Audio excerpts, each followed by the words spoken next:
पुण्याच्या इंदापूर विधानसभा मतदारसंघात यंदा तिरंगी लढत होणार आहे। दत्तात्रय भरणे, हर्षवर्धन पाटील आणि अपक्ष प्रवीण माने यांच्यात चुरशीची लढत होणार आहे। दरम्यान हर्षवर्धन पाटलांच्या विजयासाठी त्यांची मुलगी आणि पत्नीही मैदानात उतरल्या आहेत। यंदा विजयाचा गुलाल आम्हीच उधळणार असा दावा हर्षवर्धन पाटलांच्या पत्नी भाग्यश्री पाटील यांनी केलाय। त्यांच्याशी संवाद साधलाय आमचे प्रतिनिधी देवा राखुंडे यांनी।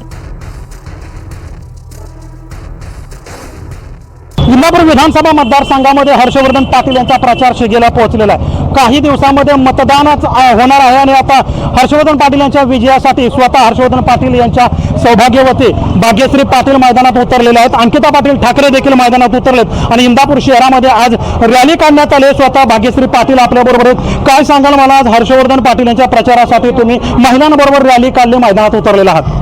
महिलांबरोबर आमच्या बाकी सगळ्या ठिकाणी पण रॅली चाललेल्या आहेत। लोकांपर्यंत पोहोचण्यासाठी लोकांना बाहून उभा राहिलेले आहेत। कोणतं चिन्ह तुतारी वाजवणारा माणूस आहे म्हणून आम्ही सगळ्या तालुक्याबरोबर महिला कसा चाललाय? कारण तुम्ही मतदारांच्या गाठीभेटी घेताय, दुसरेही दोन उमेदवार जे आहेत ते तुल्यबल मानले जातात। नाही, उमेदवार तुल्यबल असं नाही, पण कसं आहे ते उमेदवार आहे म्हणून त्यांचा प्रचार चालू आहे, तसं आमचा पण प्रचार चालू आहे आणि आम्ही लोकांपर्यंत पोहोचतोय। लोकांना भाऊ आणि पवार साहेबांची साथ, ताईंचा साथ ह्यासाठी आम्ही लोकांपर्यंत पोहोचतोय आणि सगळ्यांना कन्व्हिन्स करतो। यंदा विजयाचा गुलाल उधळणार? हो, नक्की 23 तारखेला भाऊच गुलाल उधळणार। तर हर्षवर्धन पाटील यांच्या या सौभाग्यवती भाग्यश्री पाटील होत्या आणि त्यांनी यावर्षी विजयाचा गुलाल आम्हीच उधळणार असा दावाही एनडीटीव्ही मराठीशी बोलताना केला। देवा राखुंडे, एनडीटीव्ही मराठी, इंदापूर।